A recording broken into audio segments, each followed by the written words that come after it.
Aha. You see what we're looking at here today. Splintered Lands.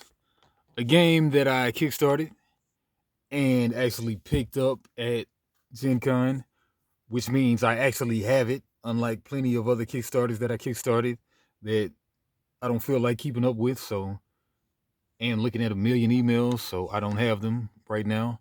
And I gotta go through an arduous process of emailing them and figuring out a stupid backer kit and all kind of crap.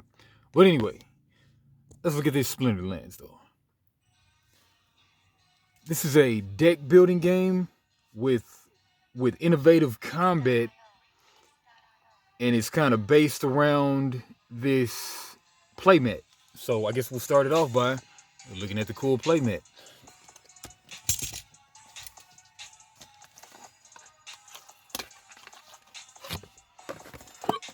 Open on camera. One big huge two-player playmat, or is it two separate playmats? Yeah, two separate playmats. All right. Yeah. How do I do this? Move it down.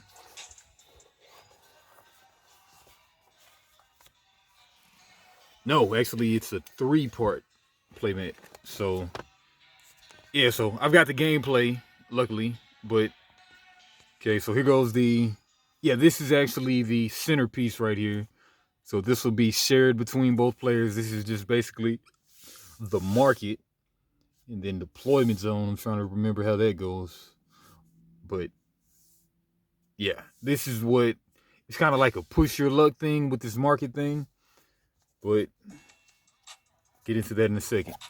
But then the main type of player deck, this of course, all this sold me on the game right here. But okay, you've got this playmat. There's 3 zones. Whenever you're attacking, you attack into a zone. So you've got to set your defenses up to where you're benefited and you still have defenses, but you're going to be attacking into one of the guy's 3 zones. You can attack into this left flank, which consists of this wall. These will be visible. The reserves are kind of like trap spots. They're played face down.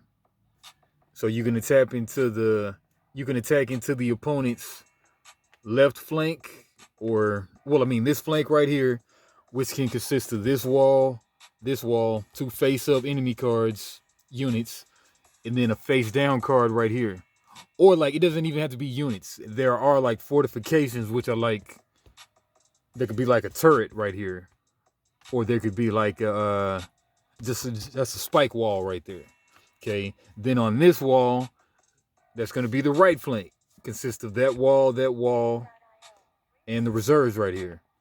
And then we've also got, you could come up the middle. The opponent could attack you through the middle, which consists of these 2 walls. Yeah, these 2 walls and the face down reserves. Then there's also attachments. I believe these attachments, they get kind of like, they get the 4 uses type of thing sometimes. Some of them come out like this. They tap maybe 3 times, 4 times. Some of them just stay vertical and active. But these are like extra 4th defense spot. Yeah, 1, 2, 3, 4, maybe 5 this away. Then 1, 2, 3, 4 this way. Something like that. All right, then there's these common terms. Okay, abandon, place in dunes, discard, defending, cards on walls, attachments, and reserve cards reveal for defense. Fatigue, place in treatment file, face up. Field promotion, with the chevron, abandon card of equal or lesser value from hand, or discard, just like smallening up your deck, like strengthening up your deck. General synergies, breach, X, card deals X direct damage. Brutal X, card has X plus X damage. Skilled X triggers X other general synergies. Stalwart X, card has plus X defense. Sunder X, Cards deal X damage to attachments. Now this is kind of like all kind of like banding stuff. Well, just synergies of having the same type of units with the same keywords on the field. Faction synergies, X adaptive with total X splinters clone enemy card. X bulwark with X total delvers and defense from hand. X devastating with total X ravagers, double this card's damage. X protean with X total mercenaries. All your cards have all standard traits. Roll of strength. Okay, enemy at 100 life. You start the game at 100 life. You have to bid extra. You bid your life. So it's a game of bidding life to get more access to cards. Something like that. Okay, then enemy at 90, you can buy 0 to 5 costs. I mean, enemy at 100, you can buy 0 to 3 costs. That's how you can kind of like balance what comes out in the market or whatever. That's the balance in the game. Enemy at 80 health or less, then you can get 0 to 7 costs. Turn order, deployment, fortify, dunes, and discard. I mean, the video can show you better than I can because I've only played once, but we'll open up the book and then we'll look at the rulebook. Got 3 promos and got this Founders Pack. So being in on the Kickstarter, got this Founders Pack, 14 card booster. Cool stuff. And then it came with this fancy big old box. I appreciate that. To just carry your stuff that you got from the Kickstarter. But yeah, a deck building strategy game, Splintered Lands by Jeff Anderson, Steve Holloway, and Michael Ramanauskas. Civil Dawn Games, 2 players, 90 minutes, and apocalyptic. Not post-apocalyptic, but just apocalyptic. And it even has a fancy kind of snap case too. I didn't even notice that. A lot of detail with this game. Excellent game for my first play. Just a little bit, just got to get used to the rules. But Splintered Lands is a groundbreaking base defense strategic deck building game. Quite unlike anything you've ever played before. And it kind of really is unlike stuff that you've played before. It's deck building game, heavy on the combat, heavy on the defense. You got trap cards going. Cool stuff. Recruit powerful champions, leash fearsome aberrations, scavenge the dunes, and lead your enclave in a struggle for survival in a harsh post-apocalyptic world. Splintered Lands introduces the ever-changing dunes, a constantly evolving deck building mechanic that rewards the keen strategic mind. Create powerful combinations using the unique synergy system, special faction powers, and a wide range of card abilities, all designed to help you claim dominion over the Splintered Lands. Box contents: 102 cards, 1 rule book, 3 paper playmats. Oh yeah, and I've got the neoprene, so that's what's up. CivilDawnGames.com. Let's dig into it.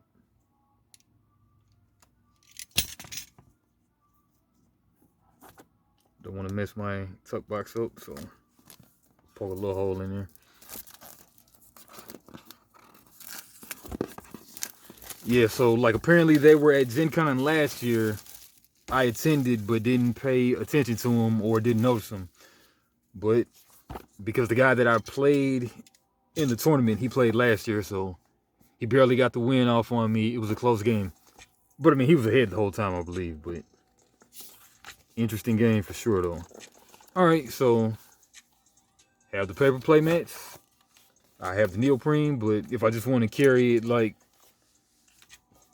easy to carry around, I would just bring just this and not worry about the neoprene. But that's cool to have, though. And then 1 stack, 2 stacks. I think he said 108 cards or so.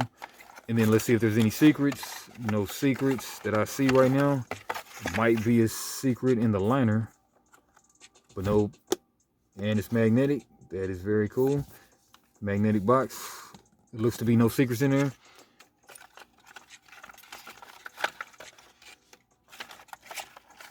Put the insert back. yeah, the rules.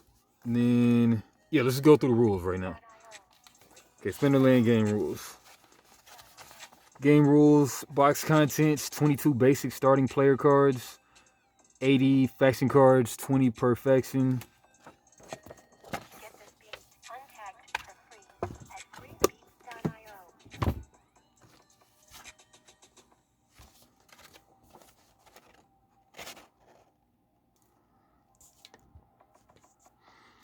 Yeah, 3 paper play mats, 80 faction cards, 20 per faction, 1 rule book. And the cool thing about the game, I think too, is you can just play with a certain amount of factions, so you can get them synergies going. But anyway, overview: the world as we knew it splintered apart 200 years ago. The pockets of humanity that remain are starved for resources, and warring factions compete to scavenge a living off what remains. As the leader of an enclave, you must recruit survivors from the Delvers, Mercenaries, Ravagers, and Splinters to fight for your enclave and take control of the Splintered Lands. Players take turns fortifying their enclaves, searching for the dunes, for survivors to bolster their ranks, and attacking their opponents.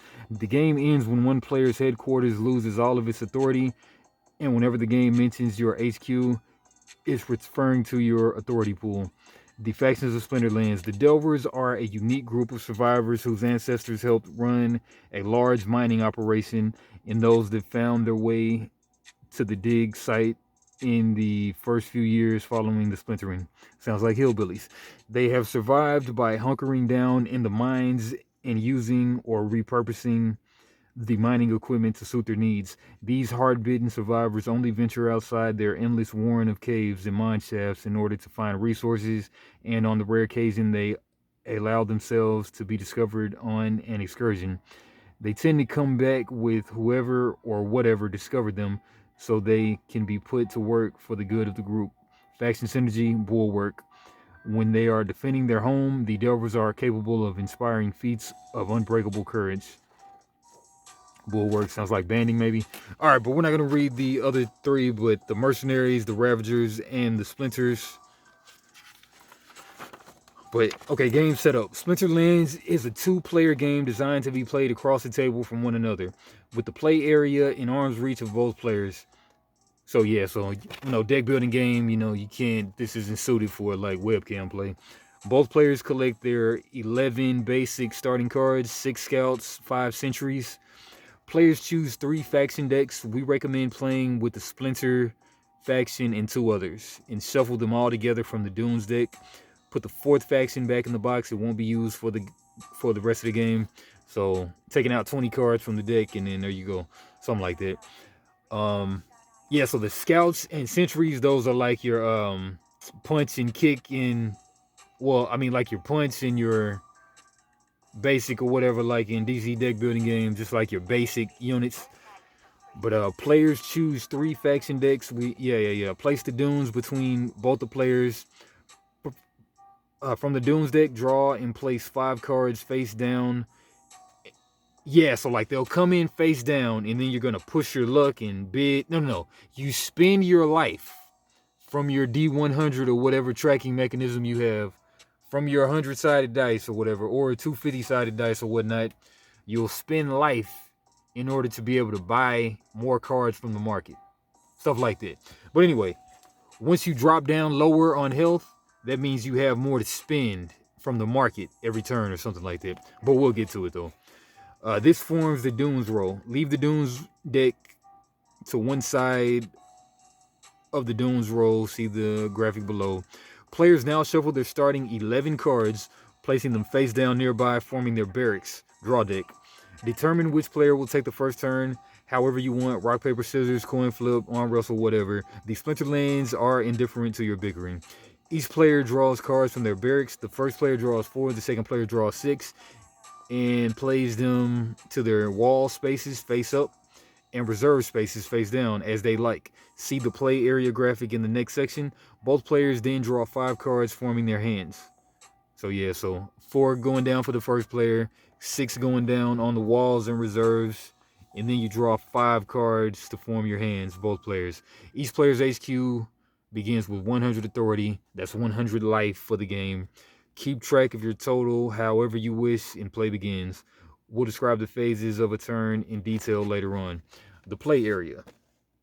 Each player's side of play area is known as their enclave. This consists of their barracks, deck, treatment, discard pile, walls, attachments, reserves, and HQ represented by the player and their authority pool. See the following graphic for a visual representation of the play area. The mat. The walls represent the defensive fortifications around your enclave. There are 3 walls in an enclave, left, center, and right. I am liking the length of this rule book not being so stupid long. I liked it. But the walls, the center shares a card space with both the left and right walls, such that an enclave's walls at full strength are occupied by 4 cards total. So 4, 4, and 4, something like that. 1, 2, 3, 4, 5. 1, 2, 3, 4. 1, 2, 3, 4, 5. 1, 2, 3, 4. Something like that. Cards in spaces 1 and 2 occupy the left wall. Cards in 2 and 3 occupy the center wall. Cards in 3 and 4 occupy the right wall. A card occupying a wall space is considered to be adjacent to the other cards on its walls. For example, cards in spaces 1 or 2 are adjacent to one another, whereas 1 and 3 are not adjacent. When a reserve card is revealed to defend, the reserve card is adjacent to both cards immediately on either side of it, as well as the cards directly in front of it. See the reserve section for details. Once played to a wall space, a card may not move to another wall space. All cards occupying wall spaces are considered to be defending and on the wall for the purposes of ability targeting. So once they're down, you can't move them. The reserves are represented by up to 2 face-down cards located behind the center wall. These cards are not considered. Move this thing back a tad bit. There we go. Yeah. The reserves. Your cards are represented by cards in attacking. Cards in the attacking player's reserves may be deployed to deal damage to the enemy. When deployed, cards from the reserves are played face down in the deployment area and are not revealed until after the defending player has had a chance to reveal cards for the defense.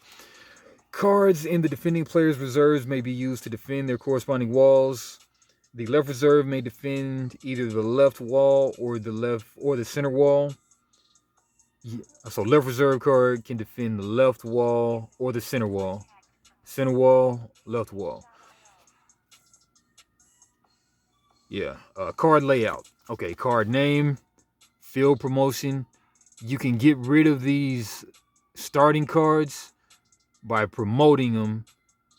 You can think of it like they're getting promoted. You exile them out of the deck, or the creator was saying you go in the back and shoot him in the head and then put a better guy in your deck, but I wouldn't like to think of it like that. But field promotion, authority costs 2 is what it costs to play it. Faction affiliation, faction synergy, general synergies, and ability text, credit set, damage value, basically like attack and defense. Okay.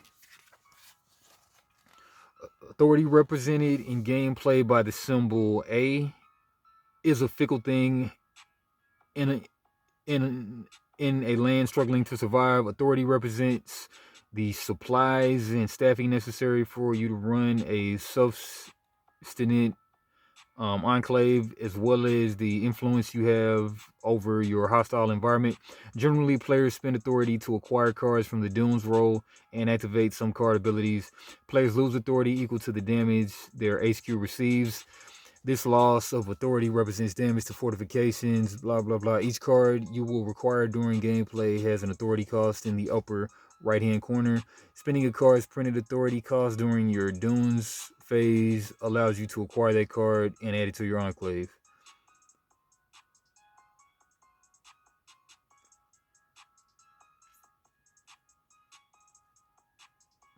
Yeah, they could have used. I mean, if you're like asking me, you could use a plain English. So like every time you buy a card, you lose health from your total health of the game. But maybe that's it. I can't quite remember right now. But like I say, next video will be the how to. Well, I mean, next video will be the gameplay. So factions. Each card belongs to a faction, which is denoted by a symbol located to the left of the card's name. Yeah, factions, traits. Additions to his faction, the italicized text beneath the card's art contains other traits. Alright, yeah, just obvious stuff. General synergies are usually activated when two or more cards sharing the same synergy are present. When a general synergy is active, it provides an effect based on the value printed after the synergy name. Some general synergies are active when a card attacks together. For example, if two attacking cards have the same general synergy, Brutal 1, each card will have its brutal synergy increasing its own damage value by 1. So banding in Magic. So they all attack for 1 more with Brutal when they're attacking together. And then other general synergies are active when cards are adjacent. For example, if two adjacent cards have the general synergy Stalwart 1, each card will have its active Stalwart synergy increasing its own defense by 1. So Stalwart, just for being adjacent, you get +1 defense. Faction synergies function slightly differently. A faction synergy is an ability unique to each faction that is only usable by certain members of that faction. A faction synergy is activated when a card possessing a faction synergy icon is involved in an attack or occupies the walls, depending on the synergy. With a specific number of cards sharing its faction, the number printed before a faction. Yeah, where's my highlighter?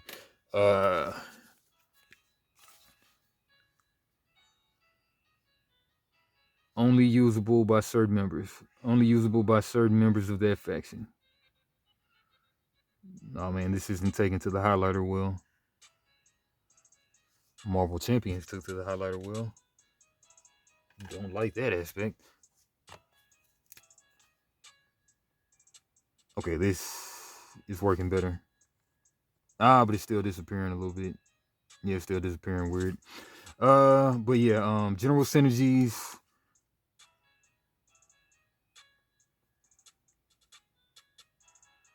Some when the cards attack together. Others when they're adjacent. Okay. A faction synergy is activated when a card possessing a faction synergy icon is involved in an attack or occupies the walls. Yeah, for example, the squad leader card pictured in the card layout graphic earlier, the mercenary faction synergy. As soon as there's one other mercenary on any of the walls while squad leader is occupying wall space for a total of 2 mercenaries on the wall, squad leader's faction synergy becomes active. It would also be active if the squad leader is deployed with another mercenary. Cards in the reserved when revealed to attack or defend may trigger general synergies and faction synergies. When revealed to attack or defend, reserves when revealed may trigger. For both types of synergies, if for any reason the synergy is deactivated, any ongoing effect will end immediately. Okay, and abilities / effects. Card abilities have triggers or game effects that happen in ways that break the core rules of the game. Damage defense of cards, damage defense are printed on the bottom right. Yeah, you know, just like, and attachments, each wall can be defended by 1 attachment trait, which follows slightly different rules than the other cards in the core game. Attachments can be easily identified by the horizontal layout. See the illustration. At the end of the section, you may acquire attachments from the dunes during your dunes phase like normal. When you acquire the attachment, immediately play it in the space in front of one of your walls that doesn't have an attachment. You may not acquire an attachment if you don't have an empty attachment space. Attachments are considered to be defending but are not considered on the wall. Not on the wall. You may acquire attachment from the dunes like normal. When you acquire an attachment, immediately play it in the space. Immediately play it. Hate it when the thing doesn't take to the highlighter.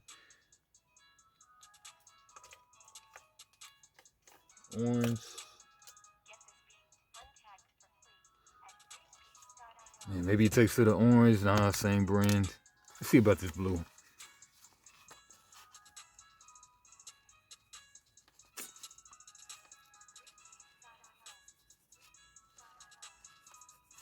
Yeah, maybe that's working better. Nah, that's disappearing too. Hate that, man. It's rare that this happens, but sometimes some kind of paper or treatment they use on the paper does this. But yeah, like, and I hate underlining in pen too. Sucks. And attachments do not stack, but yeah, you know, seems like pretty common sense on the attachments. Attachment abilities, some of them they tick down, they tap to the right and such. Phases of play. Okay, the player's turn. Each turn is broken up into 4 phases. Then pass to the next turn, the deployment phase. During this phase, the attacking player seeks to damage their opponent's HQ by following in order the steps below. The attacking player removes as many cards as they would like from their walls or reserves and places them in the line on their enclave. These are now deployed. The attacking player declares one of the defending player's walls as the target of the attack. The defender reveals any applicable reserve cards, trap cards face down. The attacker reveals all face down deployed cards. All deployed cards are now considered to be attacking. You could maybe even put these guys on the wall face down. I'm not sure the way that sentence sounded. Players may resolve any remaining applicable abilities.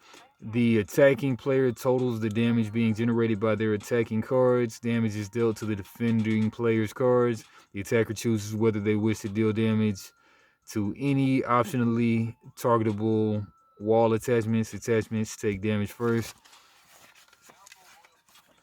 Okay, fortify phase. Any defending card on the wall that receives damage equal to or greater is fatigued. Discard pile sounds like it. Any reserve card that was revealed to defend is fatigued. Any remaining damage in excess goes to the player's HQ. Sounds like their life. The attacking player taps all attacking cards. The deployment phase ends. The active player begins their fortify phase. During this phase, players shore up their defenses for the next attack. The active player may play any amount of cards from their hand to their empty wall or reserve spaces. When you've played all the cards you wish in your fortify phase, so like you attack, you fortify, which is putting down defenses. You do the Dunes phase where you buy stuff from the market. You may reveal any one card from the Dunes row at no cost. So you get one for free from the Dunes, from the 5 or 6 market spaces that are in the Dunes.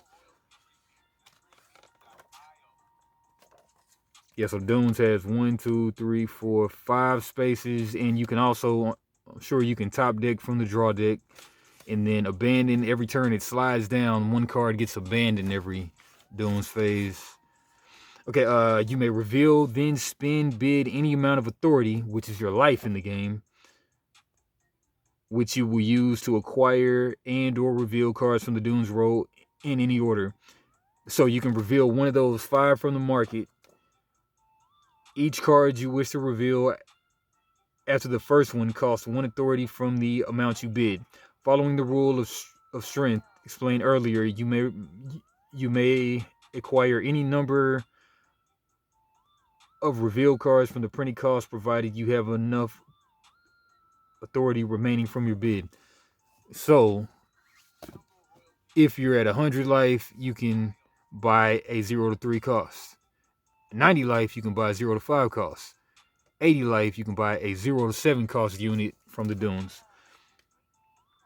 Acquired cards, excluding attachments, are placed into your treatment pile, discard pile, and any unused authority from your bid is lost. So sometimes you can overbid and crazy stuff. When you finish these steps above, shift all remaining cards away from the Dunes deck and flip them face down. Then draw cards from the Dunes and place them face down into the Dunes row. Again, consists of 5 face down cards in your Dunes phase and begin your discard phase. Okay, so it's like you only refill the market after all those steps.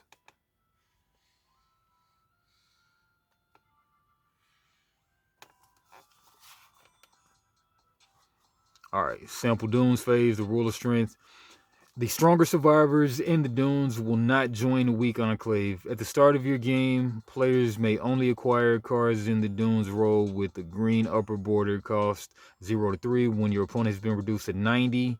When your opponent has been reduced to 90 authority for the first time, you may begin acquiring cards with the blue upper border cost when your opponent. You may begin acquiring cards with the blue. When your opponent has been reduced to 80 for the first time, you may acquire all cards for the remainder of the game, which is cost 6 to 9 or whatever.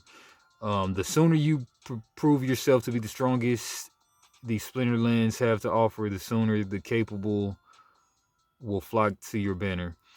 Note, this rule applies to cards acquired through card abilities from the Dunes discard pile or Dunes deck as well. You're unable to acquire a card from the Dunes roll when you don't have enough authority remaining in your bid to acquire it. And effect states that you may not acquire it. Your opponent has not reached the required authority threshold for you to acquire it. Special circumstances, discard phase. During this phase, the active player gives their exhausted survivors a rest and prepares for the next turn. Discard any cards remaining in your hand. Draw a new hand of 5 cards. If you don't have 5 cards in your barracks, draw the remaining cards, then shuffle, make a new draw deck. And in the turn's dune shift, the dunes are in constant flux and nothing valuable stays around forever.